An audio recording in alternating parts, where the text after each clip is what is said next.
Good morning, everyone, and in case I don't see you, good afternoon, good evening, and good night.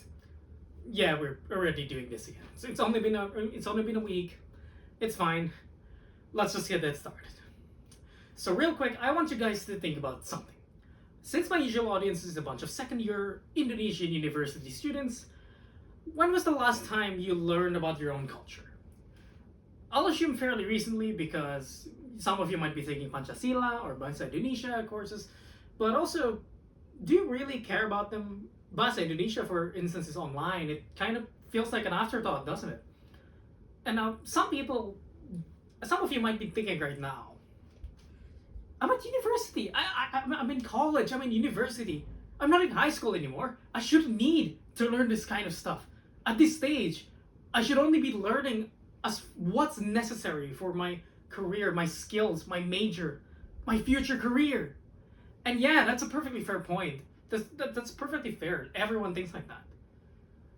But consider this. What truly separates you from everyone else? What separates you from your competition? It's not just mere skill, mind you. There are many, many, many factors to consider. But I particularly want to focus in this speech on your image. How others and your clients or employers, how they perceive you.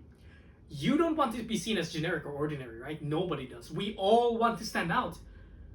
And a great place to start developing and building up our image is by implementing the local culture of our country, our surroundings, and our people into our image.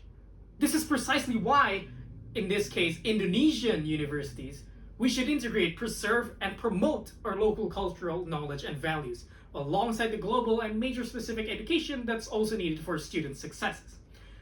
So according to Aras and Sagili, in a study for Turkey, but it will also apply here, national identity is combined with national culture when forming human and social identities, where national identity emerges from the culture, traditions, language, or other cultural characteristics. In other news, learning about or understanding the local culture that surrounds us is directly important in building our identities that will actually set us apart from our competition, aside from obviously our skills. The Pennsylvania State University also agrees with this idea. They particularly note that local culture is actually rarely seen as a major contributor in the community to development, like what I mentioned earlier in the speech. They state that local culture, yet, it significantly shapes debate and action, and that it's also crucial in improving one's social well-being within said community. We can easily apply these analyses into university life. And given that I'm particularly talking about Indonesian universities in this speech, knowing our local culture can help strengthen and foster connections with fellow students as well as potential employers when we, for instance, take internships or maybe even our first jobs.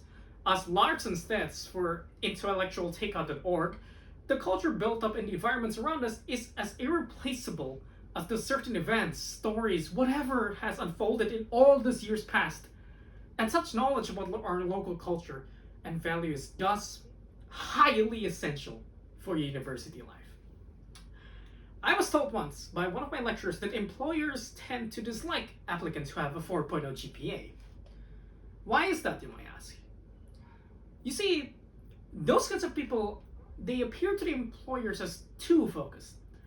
They're perceived as someone who spends too much time entirely on their studies. They don't really spend much on socializing or interacting with the world around them. And that's not to say that's the case with everyone who has a 4.0 GPA. That's not saying that everyone with a high GPA is like this. I'm also not saying you shouldn't aim for a 4.0 GPA. But that statement is largely the point I want to come across in this speech. Because university life isn't and shouldn't be only about focusing on our studies. It's not just about developing your, major specific skills. In the real world, teamwork and your image are also highly valued. So learning about our local culture is a great way to help and bolster and develop these so-called soft skills. So please, next time you take that Bahasa Indonesia or Pancasila course, maybe think about it a bit more, maybe focus a bit more. That's all for me. Thank you very much for listening, and I'll hopefully see you in the next video or whenever I need to upload to this channel again.